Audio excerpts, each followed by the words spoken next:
And we're on. Hello and welcome to another edition of the TEDxGateway webinar series. I'm Sanjana Chowhan. Thank you so much for joining us. And as many of you know, TEDxGateway is India's largest ideas platform. And over the past 10 years, we have hosted over 300 speakers, gained over 400 million views, and brought together thousands of people across the globe. Now, this webinar series called The World Has Changed brings together experts, brings together visionaries and thought leaders across different fields to your home. All of this to create and inspire conversations in the uncertain times that we live in. Now, in 39 countries, over 400 million children have been affected after school closures because of the coronavirus pandemic, announced and implemented in 39 countries. Those are whopping numbers. Those are staggering figures.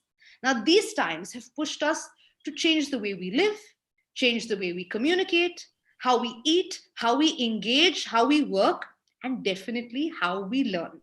So with physical distancing, because that's what it truly is, and that's what I like to call it, we are all now turning to the one and only thing that brings us closer. That's right, the internet.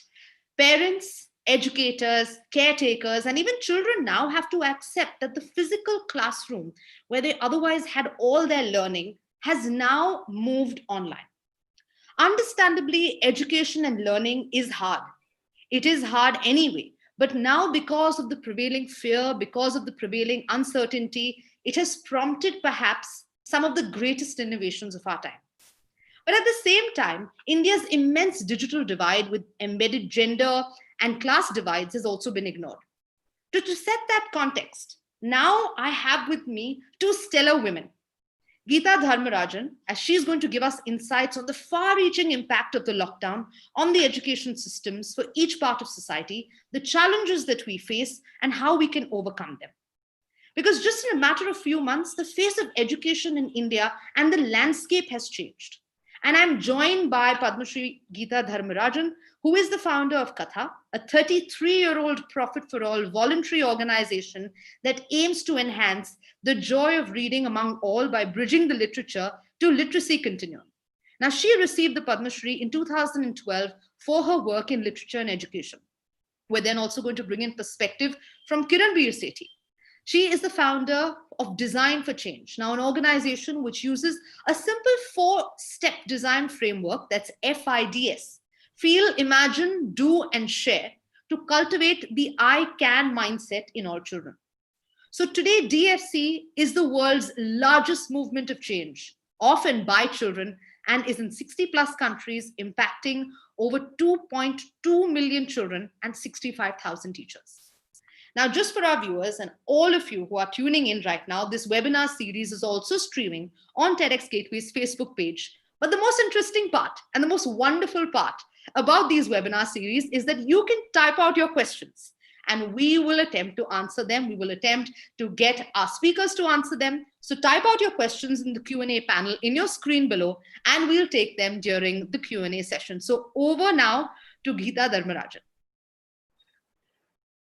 Hello, everyone. I'm so happy to be here and quite scared, actually, if you want to really know the truth. I'm going to talk a little bit, touch on the past, the present, and the future. So the past has always been crazy for Katha, 33 years of working with children living in poverty. So it has been every moment of innovation, a moment of disrupting poverty, looking at, what can we learn from children and how can we make children the center of our focus.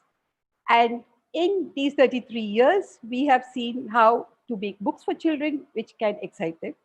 Because when I first started in 1987, I think, a long, long time ago, donkeys years ago, I I thought I'll make books because I'm a writer. I thought I'll make books and everyone will read. But that was not the case. I was in Delhi and no child could read. And therefore, I had to quickly put, the horse in front of the cart and say that, okay, I think we need to bring children into reading and create a demand because the demand was just not there. We had a lot of supply, but the demand was not there. So how do we create that demand? So that was the first step in creating communities, which could become reading communities. And now they are becoming digital communities in the Katha group of communities. When I say community, I mean a slum community anywhere in the north and in Maharashtra and in Tamil Nadu, which is where we are working. So when we started looking at that, we found that leveraging technology was a very great way of reaching out to children, even children living in poverty. Now, when we started doing this, I think we were all getting geared up. We were saying, okay, digital books, we should be doing a lot of ebooks and we should be coming into Kindle. And then bang, there is the pandemic. And we just don't know what's hit us. We are there in the pandemic and our children are all in their homes and they are not locked up in their homes like we are locked up in our homes. And there they are, all of them talking, all of them sitting with one another, and the disease is spreading. And we don't know where and how it is spreading. Nobody knew. So by April 2nd, Katha had done a set of books, one book called The Mystery of the Missing Soap, and released it on April 2nd, and had it translated into 5 languages. And it went out across the country to wherever there were lots and lots of children. And we worked with about 2,000 volunteers at about 3,000 schools. And to see that children who are living in poverty have the wherewithal to know how to tackle this disease that even doctors and nurses did not know how to tackle. So we were really looking at ways in which, we could safeguard our children. Now, I think that, when I look at the present, I feel that we are living in, the best of times and the worst of times. The best of times because the earth is doing so well. We all know that. We all know that. I'm sure you are hearing birds even now chirping. I can hear some birds chirping outside. I live in Chennai, so I can hear the birds chirping. So there are birds chirping and the earth has fewer red spots when they look at it digitally and from wherever they look at it. And we are finding that trees and the animal and the plant kingdom is doing very well. Now, when you look at the minus, it's the way in which inequality and the way in which we treated our people, we heaped humilities and indignations on them. We sprayed them with bleach and we did everything possible to see that the people who are most important for us, who help us in our homes, were treated with the least amount of respect. I think that was worst. Worst was also what was happening to our children. Because when you looked at our children, there were no schools. Schools abruptly closed down. And we found that the children were at home, where we all know there are about 109 children who are being sexually assaulted, they say, every day in India. And that number is growing. People, when they are at home in closed up spaces, do not know what to do. So violence against the child has increased.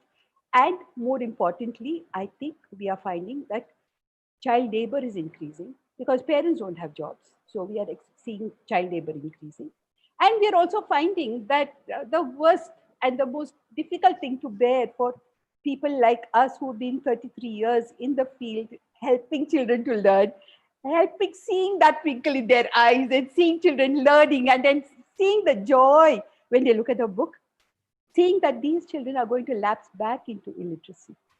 Because unlike children who come from second and third generation school going families, I think children who are first generation schoolgoers need every day in touch with their books and their learning, their teachers, kind hearted teachers.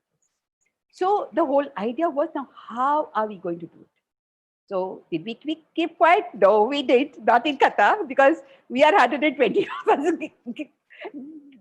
Absolutely saying, oh no, kuch to karna hai. Let's do something for the kids. Let's do something for the kids, and that is what we started doing. So I don't know how much time I have, but I think I should go to the future and see how do we manage this future. And I want to say, let's geek it.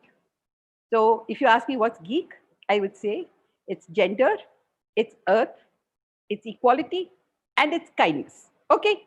4 things that we absolutely need in this new world, because the opportunity that the pandemic has given us is to cut down everything and to make everything just right. Hopefully, because I don't know whether we know what is right and what is wrong, but whatever it is, I hope we can say that what is existing today in our education, the rote learning, the silence that you find, the culture of silence we find in classrooms, when there are children who can speak English and children who can't speak English coming into the same classroom. So we find that there are a lot of inequalities. There are 2 Indias that we have: the India which knows English and the India which doesn't know English. So how do we do this? What do we do? How do we get geek and this kindness to all our children? That's one question that really sort of got us thinking. And this actually, we started about 2 years ago. It's called the 300 Million Challenge. And we found that there are 300 million children in our schools today in India. Now, by some magical, some divine arithmetic, 50% can read and 50% cannot read. I don't know why and how that happened. Could have been 40-60, but it's 50-50. According to all UN reports, according to all Government of India reports, the UNICEF, the World Bank, go look anywhere and you'll find that it's roughly 50-50. Children who can read and children who cannot read. Now just imagine, what if one child can just teach one child? If you said that every child can teach one child, so your child is teaching one child who may be your mate's daughter or son, and using the technology that you have or that you are able to give to your maid or your help. And we find that finally we can make an India which is equal, which gives equal quality learning to all our children. Because you know what's going to happen, right? They say by 2030 or 2040, we are going to be spending billions of dollars on infrastructure. And we are going to have all these glass fronted buildings and everything all over the place, everywhere. Roads, material, everything. Infrastructure, technical and digital infrastructure working very nicely, very nicely. And who's going to enjoy it? Not all Indians. And do you think we can manage without that? We heard Shashi Tharoor earlier on this same platform saying that, we have the largest number of young people. And if they all come up to being responsive and responsible citizens, then we have an India we can all be proud of, and an India which can really serve the whole world. But supposing we say that does not happen, then it's going to be a catastrophe and a disaster.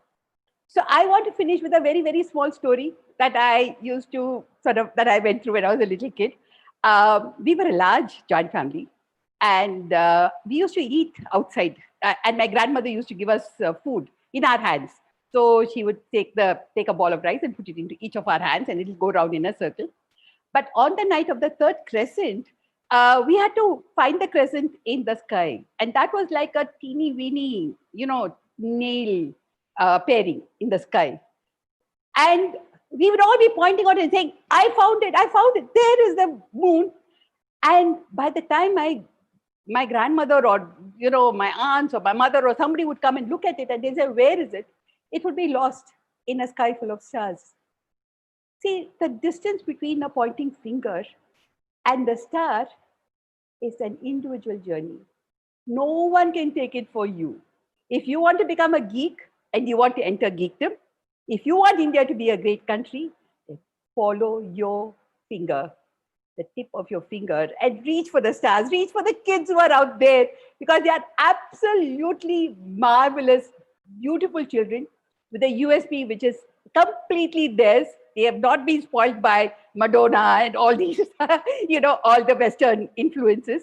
And we can find that they can be the imagination, the creativity, the critical thinkers for India. Thank you. Over to you, Sanjana. Thank you so much for putting that, in perspective. And I'm sure all of our viewers who are tuning in and, everybody's loving this acronym that you've come up with, which is GEEK. And, I think often that particular acronym in pop culture and even otherwise has gathered quite a negative connotation, but you've completely flipped it on its head and made it so relevant. I definitely want to be a geek, that's for sure. And once again, I think, this is something that, we touch upon on TEDxGateway and, just in general talking about, although the pandemic has really, like you said, put us in the worst of times, it also has actually brought out the best. And, you really put that in perspective, and I'm going to come back to you. And I have a lot of questions coming in from the audience as well about your personal teacher-student stories. But before that, let me also now get Kiran's perspective, because Kiran, as we've been saying, the pandemic has taught us resilience. And besides illness for these children, there is climate insecurity, there are other challenges, there is domestic violence, there is abuse, and even, of course, the challenge of rapid technological change, which makes it important, hence, then to address and, more importantly, to inculcate and develop important skills that children and caretakers need to have. And I'm sure you're well versed with, of course, the idea of design thinking, informed decision making, and creative problem solving. Your understanding, or rather your comments, when it comes to resilience, being built into educational systems and the ecosystem stakeholders that need to come together to bridge this digital divide and foster a kind of inclusive digital education.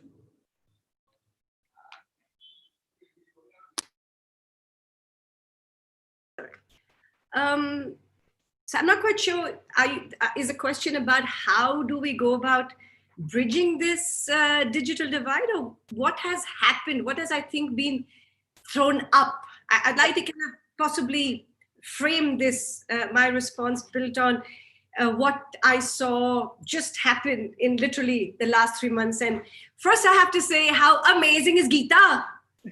Geeta, you have to also give the other acronym, tada! So, but I think everything has had its roller coaster, and I want to kind of look at it in 3 parts. One is, of course, as a personal story from Riverside, the school I started 20 years ago, about how did we as a school respond using design thinking and turn this crisis into creativity. Okay, that's one part. The second part, I think I was actually taken aback when I kind of started reflecting on what does it do for India. Like Geeta said, there are 300 million children that go to school in India. Okay, and everybody is out of school right now. How does a government respond to something as large as this humanitarian crisis? Not just children out of school, but you're talking about midday meals, you're talking about abuse, you're talking about distance learning, technology. I mean, there are just so many pieces that need to be addressed or thought of. And then, of course, we're going to just reference a little bit about how the Design for Change community kind of responded to this as well. So the first thing is, I think at Riverside, it just hit us. We were just about getting ready to do this crazy, artist in residence where we do theater and everything. And suddenly we were told, okay, now let's just close. And I think it did one of 2 things. Now, we could have taken the easy part and said, okay, listen, anyway, summer holidays were coming. We could just take a little bit of a break and return. Thinking at that point that this was a stopgap arrangement. How wrong were we? This is not stopgap by any chance, And And to understand that this idea that was anywhere in the back of all educators' mind, that finally we have to figure out what is the responsibility of school and what does it mean, what will school be and what will that form be, and what is it, what should children do and what can they do, and what if they can learn by themselves? Why are you wasting your time in school teaching them math, science and English when they can do that pretty much by themselves? And I think it was the back of a lot of the teachers' minds. But then I think what happened was the upskilling that had to be done so quickly to get everybody on board, to know that we were as critical as the essential workers in, looking after our people who were not well, but we were looking after our children's well-being. And I think as teachers, for the first time, the amount of respect I have seen both ways. I have seen this super respect. Now when you say I'm a teacher, everybody's looking at you and saying, oh, that's great. All right, that's super exciting. I've also seen the backlash. I've seen teachers being abused. I mean, there have been so many reports of teachers not having a job or being, bullied literally from home. So it's like Geeta said, it's thrown the good, the bad, and the ugly side of who we are as human beings. And I think that is something that we have to kind of understand. How does that finally affect our children? And for our children, the one thing that I saw coming in more than any other thing is not the loss of learning. That is a whole different conversation. We'll come to that later. But I saw fear. I saw this massive circle of fear that was making this pit in the stomach. This fear that came from the news, the fear that came from the way, what they were seeing, what they were hearing, what they were sort of feeling. There's so much fear now. That is going to play its strongest role in how we think about the future. Yes, of course, technology. How do we reach out to children who don't have access to the internet? One thing that came out more than anything other thing was the digital divide. I mean, equity, though one was, of course, the demographic equity, then the gender equity, and now this technological equity. One more. And the data has shown that only 8% of our children have uninterrupted access to broadband. Not access to the net. It's uninterrupted because that makes learning happen. So that's something that is in a whole different ballgame. So again, as Riverside, we responded quickly. We said, okay, how do we still promote the idea of student agency and empathy, which Geeta talks about kindness. For me, empathy is a big starting point of anything because of design thinking. So for us, we responded with empathy. We invited the children into the conversation. We got the parents into the conversation and kind of said, how do we still take the Riverside promise online? So we created all of those things. I don't want to get into the details of that, but that was the response we did from Riverside.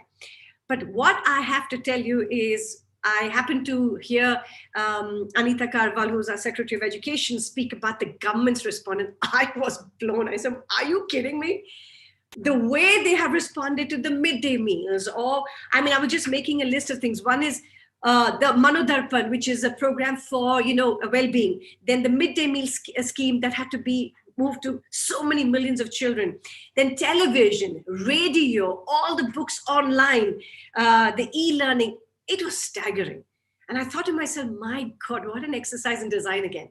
What an exercise in empathy to look at this solution for children. And of course, the third thing that I have to say is with Design for Change, we saw a lot of my countries move online. So we had my partner in Brazil who started this dream diaries. So they're saying, what are our dreams of our children and how can we kind of collaborate and record those dreams? My partner in Singapore started something fabulous called DFC Connect, which is really to get children to talk to other children across the world and kind of understand how can fear turn into optimism. That was a marvelous, marvelous conversation. My partner in the US started something called Do Good From Home, telling children you still have agency. You still can do something powerful from home. You don't have to do something in the community. She started that. My partner in Spain started something. So it was remarkable. But whilst all of this was happening, I think the one piece, and like Geeta says, how do we become a geek nation and how do we do that? I think the one piece I would like to offer to the conversation is fear. How do we respond and turn fear into courage? And how will everybody, the ecosystem, the parents, the community, the teachers, the school, the government, how do we respond? Because right now, all children are being told, do not play with your friend, do not go out, do not see the face, do not go to the school that used to keep you safe. That is going to play a fairly big role in the way we communicate. So whilst a lot of good, I think, has happened, we've seen a lot of innovation. I'm more interested in seeing how will this become, and I hate the word new normal. Geeta, we're not using new normal. That's not going to be the word we're using.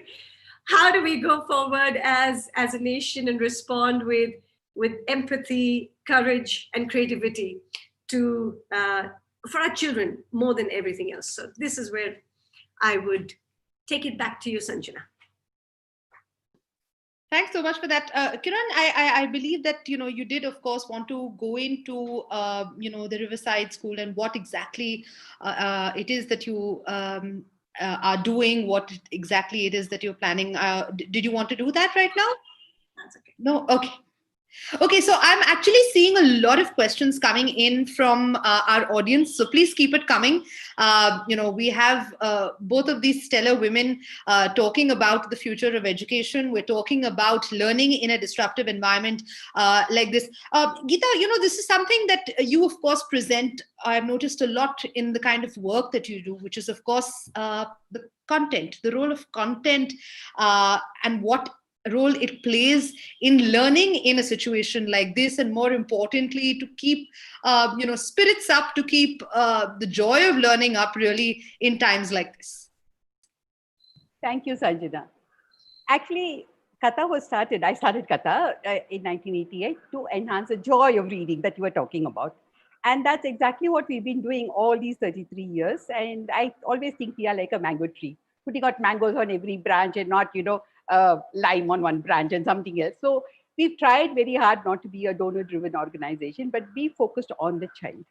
Now, when you focus on the child, story and the way in which you use story in the classroom becomes very important. Now, when I say story, now most of our children are not getting the authentic story. When we look at our textbooks, the textbook gives a story which is designed with a syntax or a grammar in mind and for an examination. But when you look at the real story, I would say that then education is divided into learning and schooling. So when you look at learning, I can give any amount of time to the child to come up, can read a Kabir Doha, can read something from Akka Mahadevi, from Avayar, and say maybe 2 months later or 2 years later, hey, I think that's the meaning that I read in that storybook. But when it's a textbook, then it has to be all covered and completely, there's no uncovering, there's just a covering of everything in a classroom. So when you keep on covering things, you don't get good content. Now, when we say content and we look at the digital world, they always mean what is up there on a website. I think content is very different. I'm talking about content for the child. And when we look at what is it that children are reading today and what can they be reading, to create a world of kindness where we are equal, and to create a world where we are free, we are fair, and we are fearless. I think this is very important for children. How do we create that? I think the kind of content we had earlier in India, the Bhakti poets, for instance, even if you go back to the Vedic poetry, when you go back to Kalidasa, when we go back to, Mulk Rajanan, you go back to any of the writers who were writing then, Mahashweta Devi, M.T. Vasudeva Nair, Sura, the endless writers who have enriched our literary landscape. And our children are not getting that at all. They're just not getting this. So when you present content, which is 3,500 years old, and then you learn from it, then you are relearning, and we are learning to be who we are as Indian, so that we can be proud to be Indian and not just be a divisive country, because we as a people are not divisive. Thank you. Back to you, Sanjana. Right. I think that was wonderfully answered. And this is a question now, our next question coming up, which is, of course, posed to both of you, but I'll let Kiran take it first, is, how you got into the space of education, how, the journey of both of you getting into this space why you did it. What has your journey been so far? The challenges that you faced personally and even professionally. So a little bit about that, Kiran. We'll start with you. That's a whole different talk by itself. I got into this. We're ready. We're all ready for it. In all fairness, I'm a designer by profession, so I had absolutely no interest in this idea of education. It was just like it was something that I experienced. I mean, I experienced what learning should look like when I entered NID for the very first time, and I remember breathing and having a teacher be interested in me. I had no idea I was interested in Geeta. I thought I was just had to be quiet because I went to a school, and suddenly I was interesting, and I felt that visceral experience of what learning should be like and feel like. Much later, many years later, when I became a mother, and when I put my son into school for the first time, I think that's what I realized, the complete lack of it, where my son really just became a statistic. He was just one of the numbers in the class. There were 60 children in the class. And I remember going to his teacher and asking him to say, I'm asking the teacher, what do you think? Tell me about my son. And she said, what is his roll number? And that's it. He'd just become a roll number. He didn't even have a name, Geeta. So I think as a mother, there are two things one could do. And most parents typically say, "Arey, this is the way it has always been. I also went through school like this. What is the big deal?" But I think as a designer, and this is what I keep saying, why design thinking is so important. I think the opportunity or the possibility of something and that you could do something was inherent. So I just said, why not? What if? There has to be a better way. So I took my son out of school and pretty much started Riverside 20 years ago and literally started questioning the feeling I had when I went to NID and understood that I had an identity, I had a name, I had a story, Geeta. I had a story. All of us are stories, right? And that somebody was willing to uncover that story. That's the same experience I felt, my God, I experienced at 17. Our children should experience that at 7. And pretty much that started the journey with Riverside, and then forget about talking about challenges. I mean, let's not even talk about that. I mean, that's a whole story by itself. But I think you just have to be shameless. That's what I have learned. If you have children, man, you're not going to be diplomatic or polite about it. You have to be shameless. You have to have stamina, because this is a long story, and this is something that you have signed up for. So have stamina. And always retain your sense of humor. Then everything is going to be fine.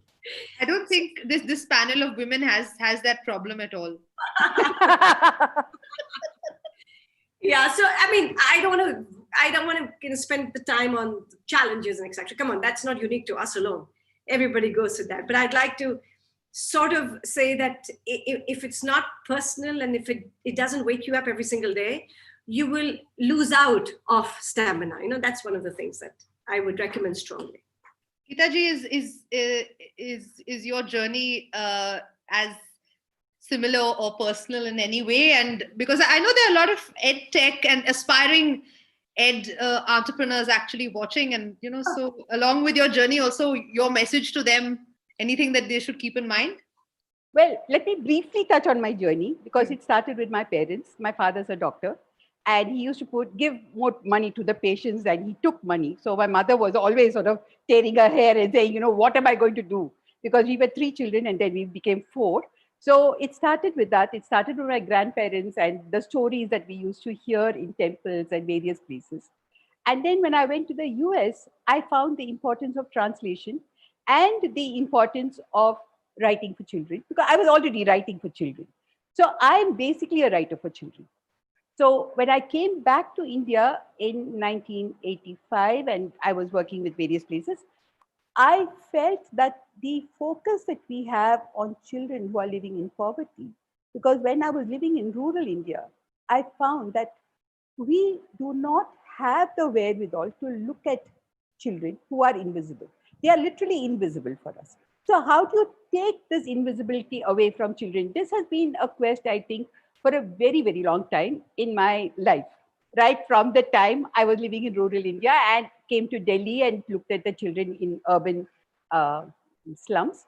So I would say that for the tech people, we need to see how can we be disruptive innovatively.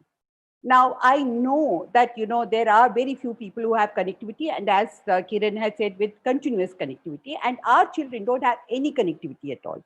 So for the last 3 months, we have been furiously looking at uh, how do we leverage uh, technology. Okay. So I invite every single tech person over there to think child and to think child in poverty. They are the most that we have in our country, and today they have nothing at all. So how do we can keep on making smartphones and we can make things for, which is the easy way out. Can we take the unbeaten path and can we go somewhere where nobody else has gone? Can we provide something for the non-smartphone? I think that would be my question to my viewers.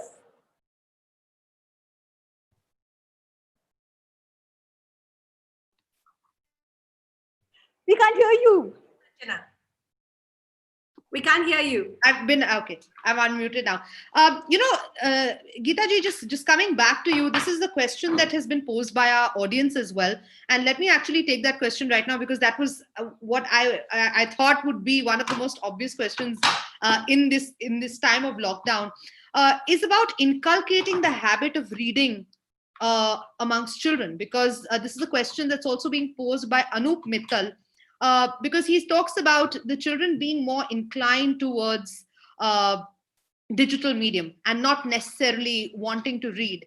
And I understand that perhaps at this point that must be even more of a challenge that that parents are facing, that educators are facing. So, what would be your solution when it comes to something like that? Well, as I said earlier, there are two Indias. So when we talk about India, it's like talking about translation. When I use the word translation, people think, yes, I'm translating into English. It's not necessary. Translation is going between two languages. And so when we look at the child and we say the child is not reading, we are talking about a section of children who are not interested in reading. And they probably are not interested in reading because they have so many other things that can engage them, and so much of it which need not necessarily be very positive, which they are accessing today. And many times parents are giving them what they call quality time, and during that time they are not able to really see what the child is looking at. Okay, so that child who is not interested in reading, I would say, is that percentage of children who have everything. Let's flip the thing and look at the children who don't have, and that's the most number of children we have in our country. They don't have internet, they don't have connectivity, they have television, which is bad enough because I think they get a lot of stereotypes on television. So what we have to look at is breaking that stereotype, which is there on both sides of the picture. So whether you have or you don't have technology, you will find that we are all trapped in this stereotype, and we are not able to break it, and that stereotype is made deeper and deeper and deeper, so we get into a debilitating cycle rather than an enabling cycle, and we can be in the enabling cycle. So my take on this would be that if a child is given a book which is exciting, which is fun, in not in the sense of saying that is somebody falling down or somebody sort of breaking their head, but truly literary fun, or fun like if I'm looking at Akka Mahadevi and she says that who's a man and who's a woman, just a breast does not make a woman. Okay, just a mush does not make a man. So the man or the woman within you, she says, there is a man and there is a woman inside you. Now, imagine if we can give such content to our children and they are able to read and they are able to understand. I think that, reading will be the next most important thing in the lives of children. Today, I think it is the lack of meaningful content which makes children not read. Thank you. Over to you, Sanjana. Right. I think that's been wonderfully addressed. Kiran, your institution, your way of teaching has been innovative and progressive in a way that you've been able to create and build educational leadership. Um, any anecdotes that you personally have in your experience? It can be either teacher student, which talks or rather addresses the problem of breaking free from traditional classrooms, because that's something that we all perhaps need to look at right now.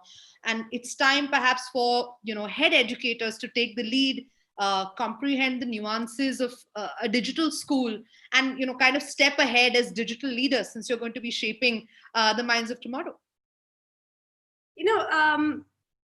I'm not quite sure that we understand what digital leadership currently is. And I think that's something that we have to be wary of. And it's too new to understand what this space is looking like. And I think we're getting some glimmering answer. We're understanding the fact that hybrid is clearly the way forward. The fact that children should be looking at, because the things that made learning was this human interaction, right? That was what. Clearly, this is certainly not learning. It's witnessing something. And I think it's important to recognize that learning is messy. It is not clean. It is multi-layered. It's not a Zoom call, clearly, by any stretch of the imagination. And so going forward, I think it's going to give schools a confidence that what children can learn by themselves, wherever technology is possible, they should do that by themselves. And I think that clarity is coming out quite obvious. And that when children meet in places, and whatever the form of school might be, because there's a big now idea of leapfrogging the school system clearly and going to these what we call micro schools, wherever there is a well-meaning facilitator or adult and there are children, there could be a little school that kind of takes shape there. So I think in terms of looking at the school as a base camp, I mean, that was a really nice analogy. I encountered that, it's like like a base camp for getting the skills to climb the mountain. So they have to come to school, and whatever that school would be, to learn how to learn so that they can climb the mountains. And I think that's a direction people are moving. But again, one has to be realistic that India is unique. India has the kind of diversity and the need, like Geeta keeps talking about, the India you see and the India I see. And I think there's a third India that we don't even know in terms of where the villages and the tribal areas. So there's so many Indias, and all of these Indias would require compassion and creativity to be able to look at what learning can now be in different places. So I think, yes, I mean, Riverside is moving in that direction, figuring out what this can look like. But I have to be absolutely honest to say that this is a massive exercise in humility. That whatever we thought we knew, that learning was this and that, it has really put us into a completely different state. So I think it's like starting all over again to say, what does the child need now from us, and how do we respond with compassion to this? So I think it'll take us a couple more iterations, and I love iteration. I mean, as a designer, I think I have a bias towards prototyping. So we're doing it. We're doing this, and we're constantly sharing and learning from our colleagues. I mean, we've got super partners in IDEO and Stanford and Harvard and etc. So we're all kind of working together, these mini design workshops to see what does this feel and look and sound like, and how does equity become a very central lens by which one looks at innovation. And I think so I have no answers. I have a direction, but no answers. I think that's enough at this point. And, like you rightly said, and I think that's, you hit the nail on the head when you said learning is messy, and, you described it aptly. I'm actually going to open up now and take some questions that have come in from the people, several of them who have tuned in. As you know, this evening I have Atul Takle who posed a question, and I think, Geeta ji, maybe you can take it, about what happens to children who do not have access to the internet, and how can we teach teachers how to teach online? Okay. Can you hear me? Yes. Okay. So let me go back and look at, what we did. We were working with the municipal corporation teachers, and we reached a point when we were dealing with too many teachers. And when we did a little survey with them, we found that they did not know much about the technology bit of it. So we had workshops for all of them so that they could learn how to read, write on the net, and upload and download on the net. Now, that experience, which our teachers also have, so when the pandemic happened, we found that we had to quickly shift. So all our books had to be made into ebooks, and all our teaching learning material had to be made into digital. So that was the first step that we started doing. But it was not enough to say that we could have digital, because none of our children, or very, very few, I think it was about 5 or 6%, and we are sitting in NCR, who had smartphones.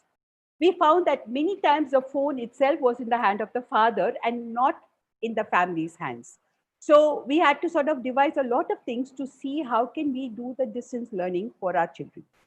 So we started off, first of all, we started off with, all of us giving money and, looking to the needs of our children. Then we looked at 16,000 children who were the first group of children we were working with.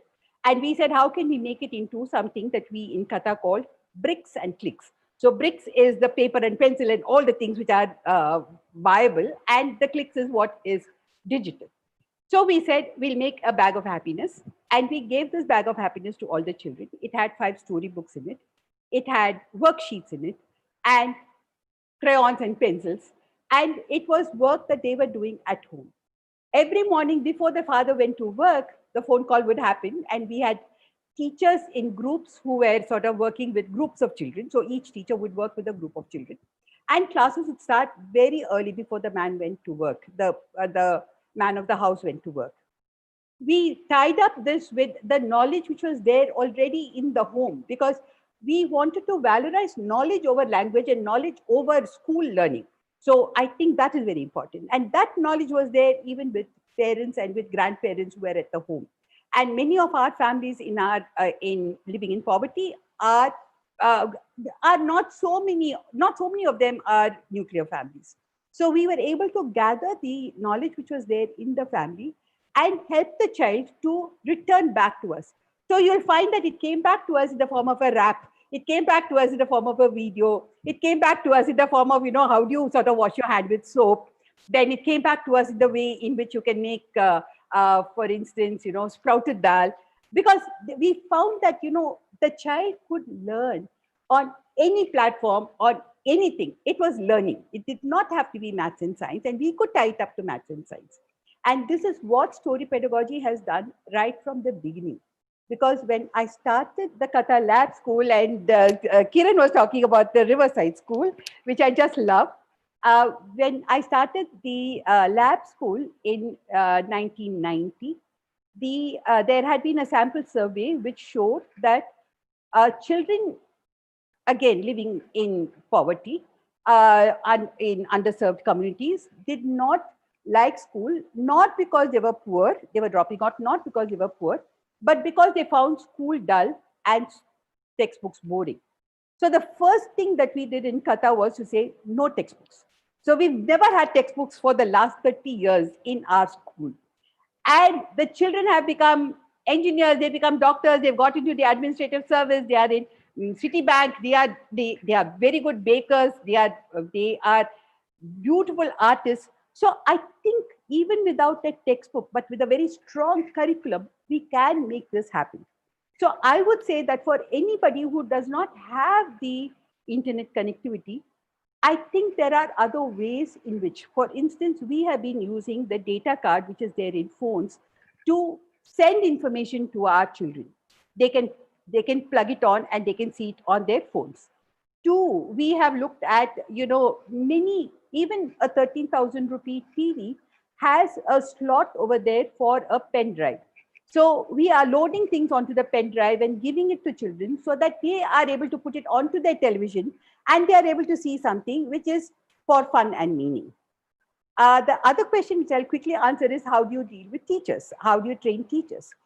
Yes, I think teachers have been neglected for too long. They have not been given agency. So without agency, they've not been able to really pick up things on their own. We've not given them that space to pick up things on their own. So when we started this for our teachers, we first taught them over the phone how to use Zoom. So we had to pick up the phone and talk to each one of our teachers, and we have quite a few teachers. So we were talking to each one of them and teaching them how to use Zoom. Then we had our faculty club. We called it faculty club, where all the teachers come together every other Saturday. Faculty club started happening on Zoom.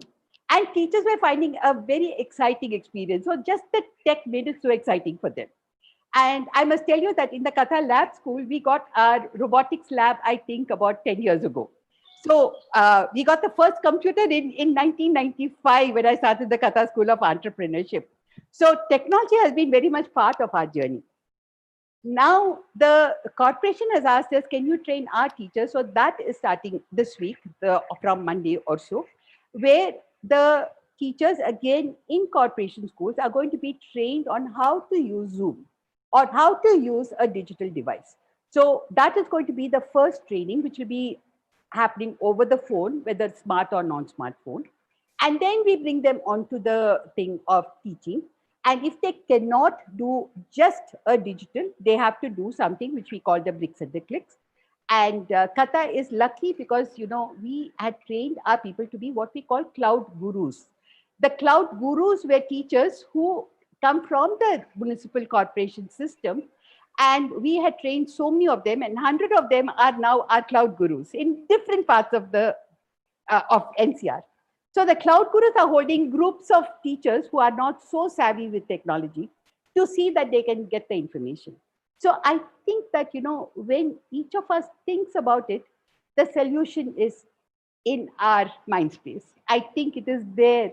And anybody who's asked the question has the answer. I'm sure they have the answer. And I actually, that fits in so well because Kiran, the next question that's coming from Pratim Sharma, I think the answer lies there as well. He asks, do you think the power of imagination can bring in a positive change in children? How can this possibly transform them into being responsible citizens? Have you seen it with any of the children that you interact with, Kiran? With every child. Some children. I mean, it's a no-brainer that look, I mean, I have to keep telling you, it surprises me that we are surprised by our children. It just constantly, it constantly gives me surprise. But just, I mean, I have said this so many times. I keep saying the first 2 years of a child's life on this planet, anywhere in the world, the child will go from crawling to sitting to standing to laughing to talking to smiling in the first 2 years of their child's life on the earth. And then what do we do? And in those 2 years, they're probably telling us all the potential that resides in them. And then we send them to school. And then we say, "Arey yaar, abhi chup raho. Keep quiet, sit down, listen to us, study." And we don't do this for 1 day or for 1 month or for 1 year. We do it for 15 years of our children's lives. And then we wonder, "Arey yaar, imaginative nahi hai. What happened?" So I think the very act and imagination, whoever's asked this question, it starts first by listening. And I keep telling teachers across the world, which I've said, they will ask me, how can we unleash this student agency? And I said, the only thing you have to do is listen to your children. You don't need a PhD to do that. You might need to, to get a degree to teach chemistry, but man, to be kind, to listen, you are a living curriculum. It's all within you. And we refuse to do that one thing.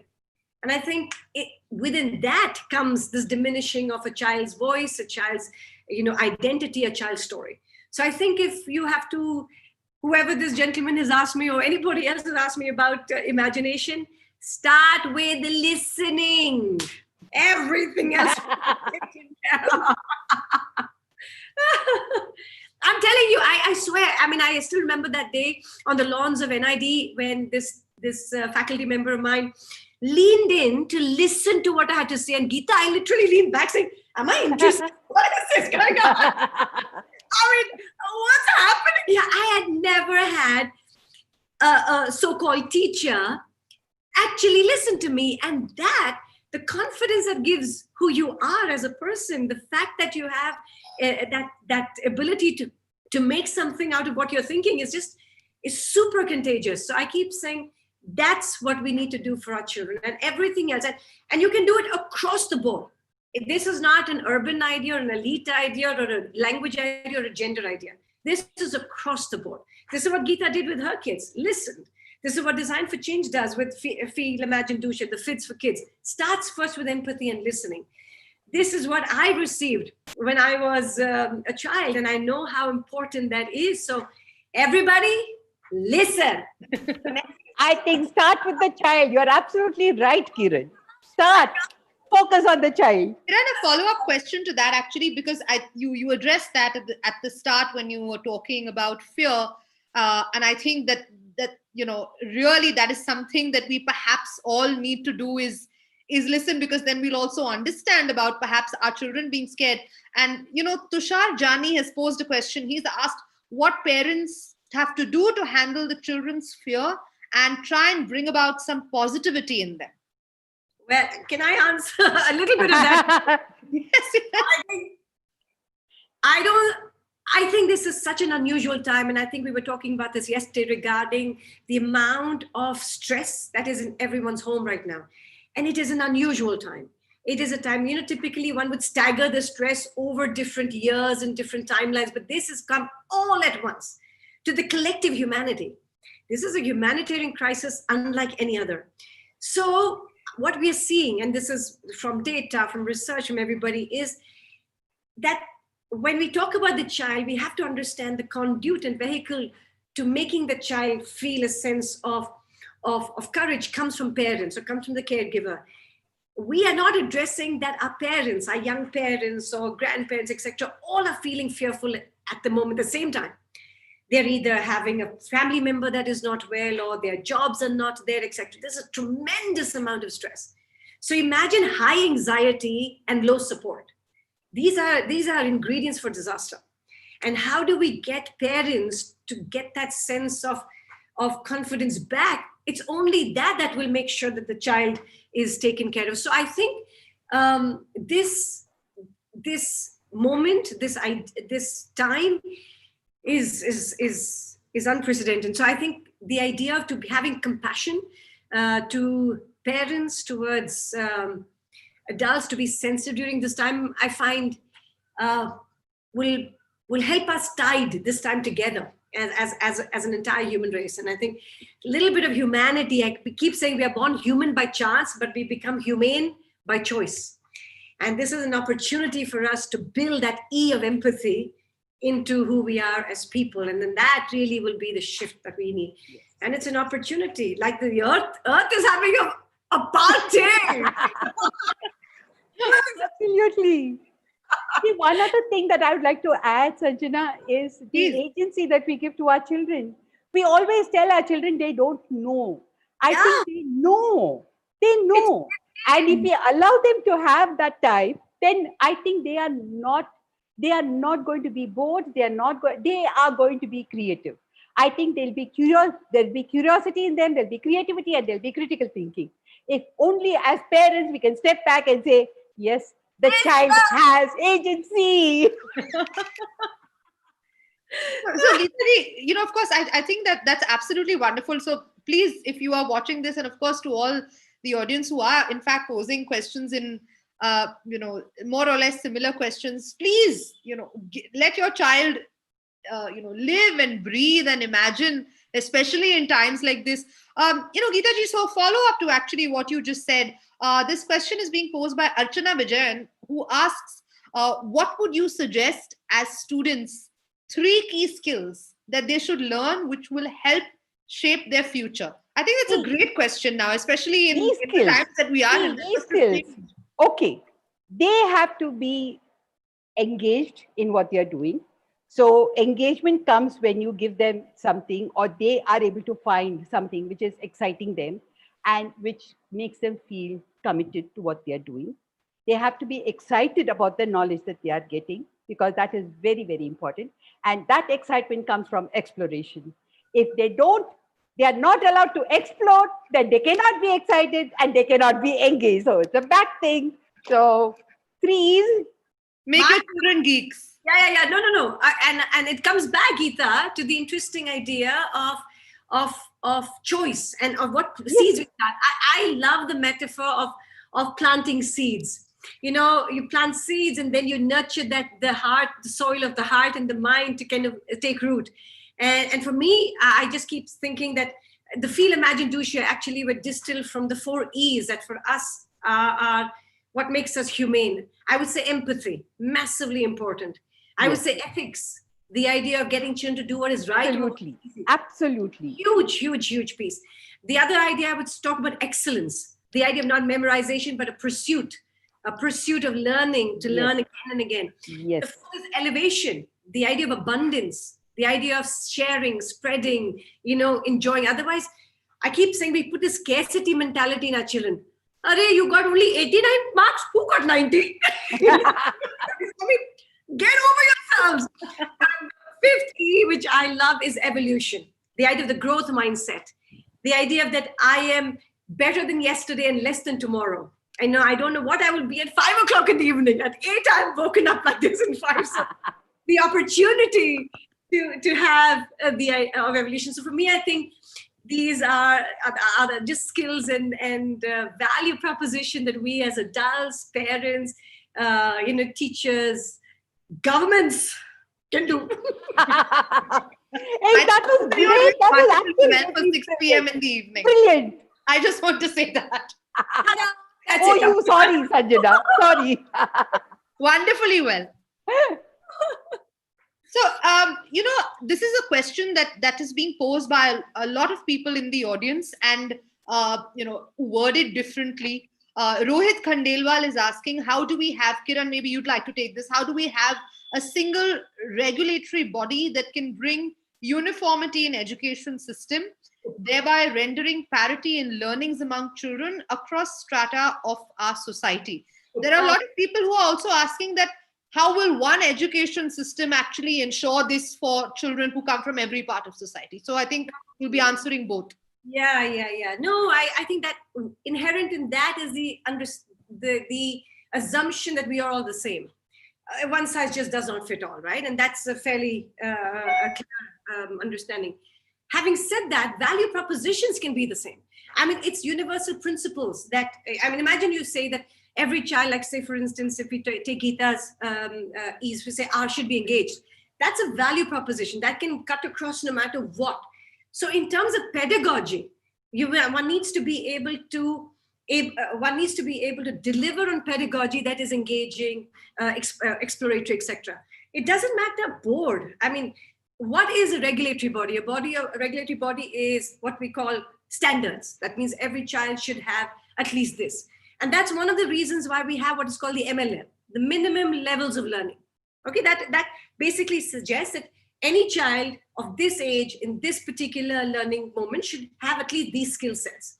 Having said that, the way to reach that could be multifarious, and that's the fun of it, right? So you have to be basically to be able to articulate that whilst the learning values can be something we desire and aspirational, one size will never fit all. So, Mr. Rohit Khandelwal, I'm sorry, but even if I become education minister, I don't do that.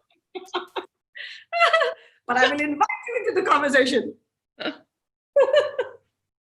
We'll just have to,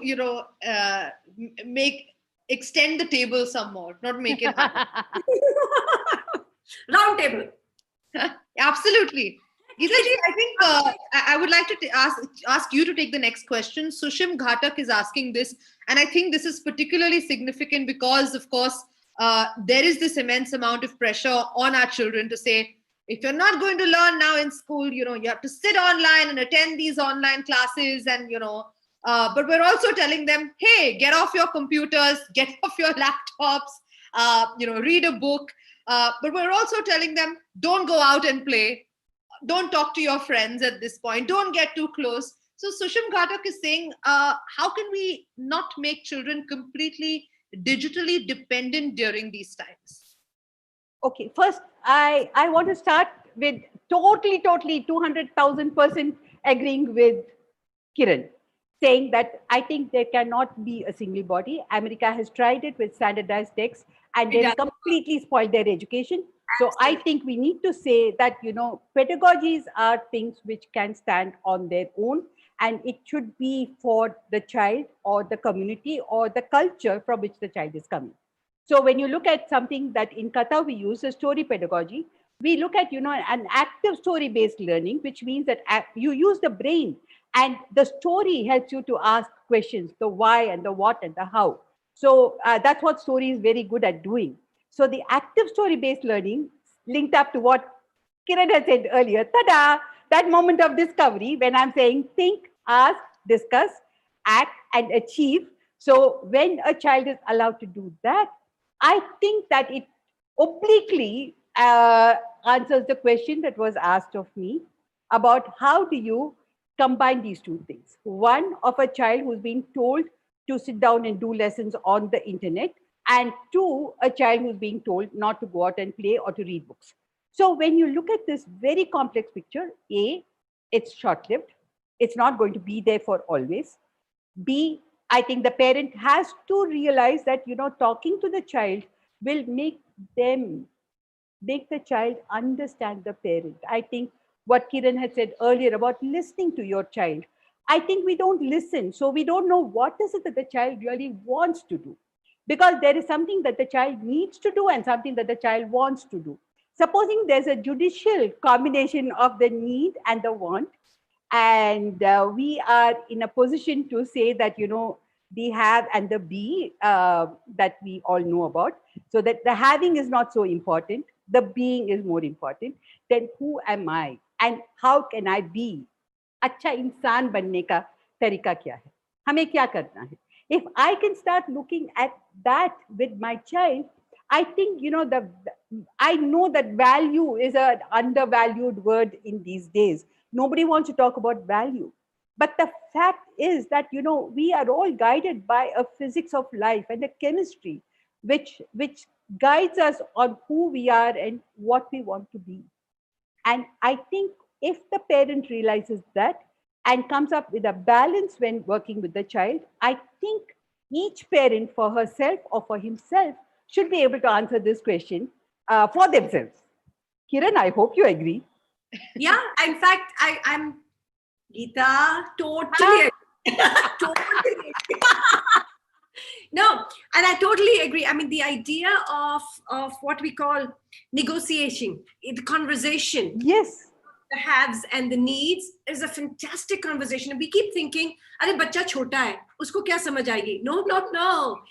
We keep underestimating. We think age has everything to do with competence. Yes. Quite the contrary. Quite the contrary.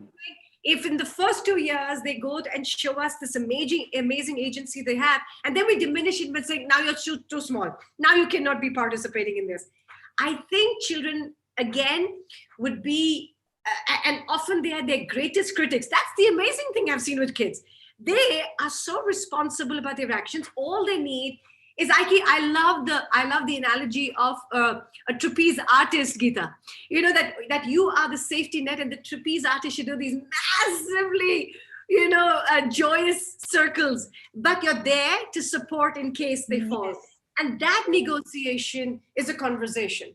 And like she says, I think parents don't quite know at this point how to have that conversation because there's just so much anxiety within them as well. Yes. So I think it's that tension between personal anxiety that the adults in the space are going through, and then the ability to have a sense of fear that what will my child be able to do? My God, 1 year has gone.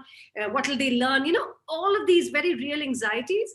And I think that's that tension. And another thing, I think, Kiran, would be the way in which we have been brought up. We have been brought up in very restricted households with restricted, either Brahminical or whatever are the structures that have guided us.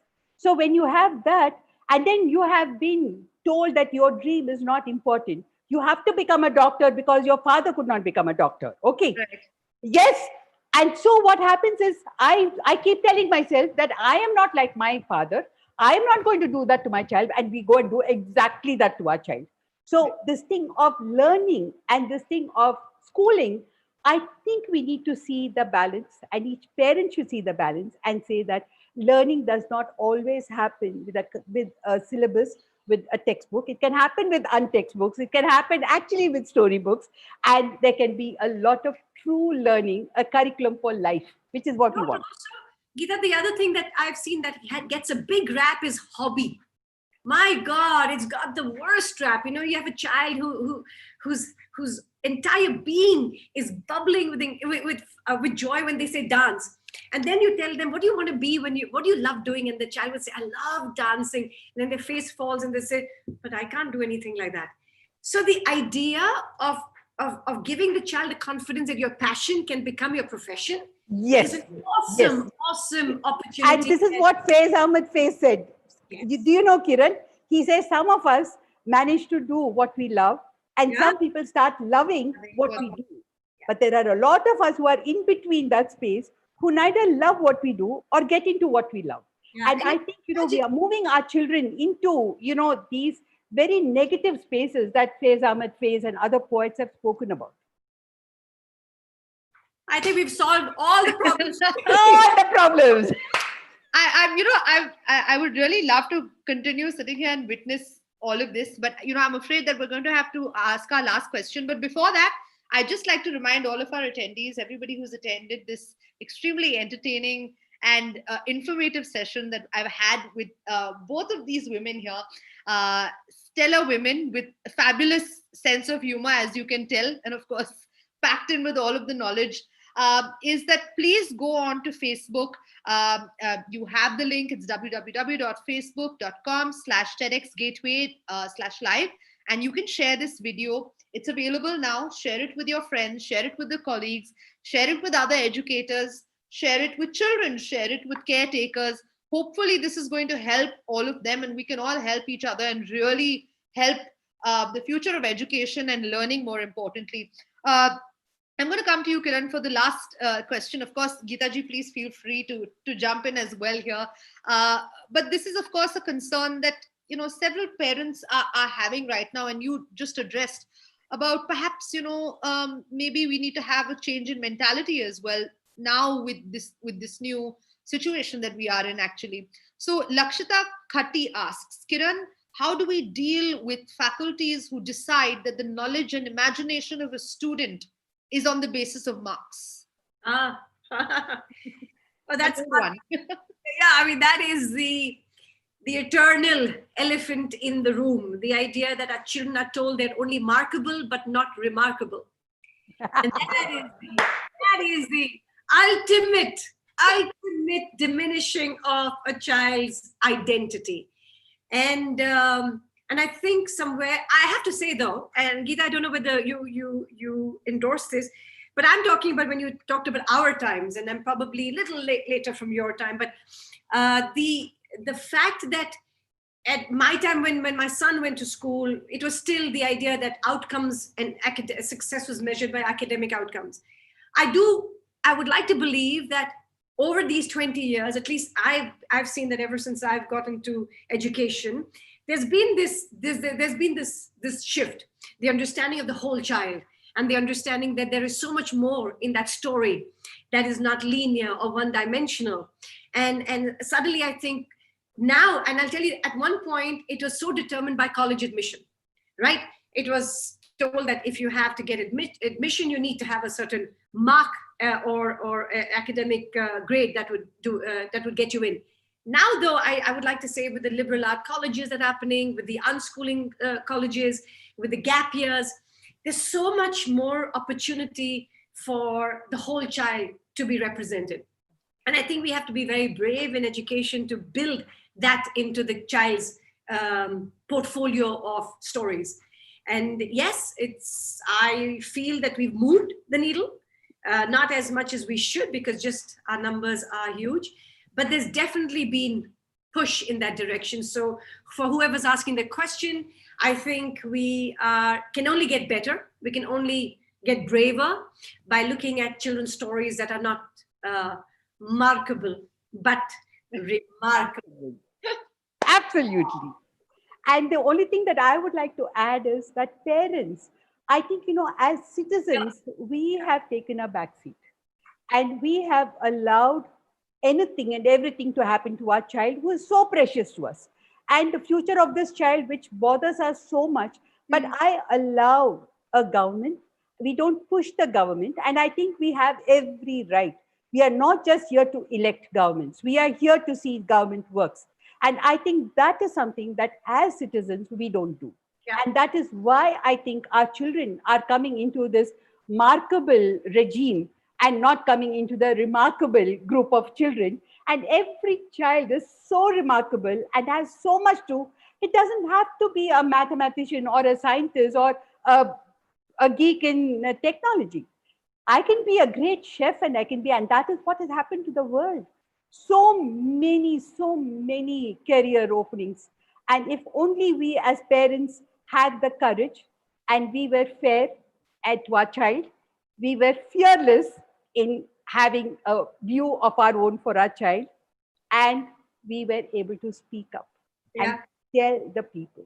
I think that then we would be truly a free country, because today I don't think we are free, because we are all trapped in that colonial mindset. We are training babus and we are training these people. We need to be free. And that freedom, I think, is what all of us now should be working for. Absolutely, and we have an opportunity really to do that now. Really, I feel like you said right at the start, it is the worst of times, but also the best of times, because now we have the opportunity to start from scratch. The slate is clean, the canvas is fresh. So I think, just paint the town, and of course our imagination, all kinds of colors. With that, I'd like to thank both of you. Thank you. Thank you, Sanjana. You were fantastic. You were spectacular. Was I? We have you in for everything. Do I get full marks for my remarkable moderation? Yes. We more than full marks. Okay, hello. Yashraj has come. Let's sing happy birthday to him. Yashraj. Yashraj. Okay, Geeta. Happy birthday. Thank you all. Happy birthday. Happy birthday. We have quite a few attendees here. I want to thank you all formally and obviously for informally, because I've known you, Geeta ji, for a while, and Sanjana, I know you, and Kiran, as we met once, but I've heard so much of your work from Tanvi and Mrs. Jindal. It's amazing to finally have you guys on our platform, and thank you for taking this time out. Thank you for making this day even more special for me, because I think a lot of what you said just went back and said, oh shit, I wish I had you guys as teachers or principals for my school, or, I wish, in my time, at least in school, parents were more involved with studies. But as we go ahead, parents are now working, they trust the school a lot, but they don't know what really happens. And it reminds me of a quote that Shailja Sen once spoke on our platform, that she said, sorry, one sec, the light. Yeah. So can you just switch on the light, please? Yeah. Sorry, my bad. All work from home, all this happens. So Shailja Sen once said that, it's unfortunate that the report card is the only metric a parent relies on how their child has grown. And you said it so well when you say markable and remarkable. I believe, there are a few schools that are doing this, and this is amazing if we can learn from these schools and really look at the potential of a child in our country, rather than just looking at the mark sheet. Because India needs, if the way we are going right now, if we have to build India again for Indians, India needs passionate people. India needs people not to fit into a system, not to go into another industry and become a Spock, but to create the industry. And I think that starts very well with the teacher. And I'm so happy that each one of you could join us and share that with us. I really wish I was a student in any of your classes, but for those who are, I'm really, really fortunate that you found such teachers. I hope each school in India has a teacher who inspires them, who lets them grow like the way you did. And just the way we follow our passion. I know Sanjana is a very passionate person. Her journalism shows that her passion is there. I wish each one of us becomes as passionate, okay, and follow what we could do to the best of our potential this way. And I really feel each student should have one person who believes in that passion and pushes it. It could be your grandparents, it could be a father, it could be your uncle, aunt, anyone. It's very important for a child to have that one person who believes you're beyond grades. And that today's conversation is a lot about that, the potential that we see in kids. Thank you all for sharing this. This talk is going to be on Facebook. It's live. It's already available, and it's going to be shared with thousands and thousands of people. I hope each one of you who look at this benefit from it. Thank you, Sanjana. Thank you, Geeta ji. Thank you so And much. Thank you, Thank Kiran. you. Thank Thank you, you. yes. Thank Bye, you. everybody. And Bye. Vinil. Bye. Bye. Bye. Bye. Thank you for all the birthday wishes too. Thank you. Bye. Bye.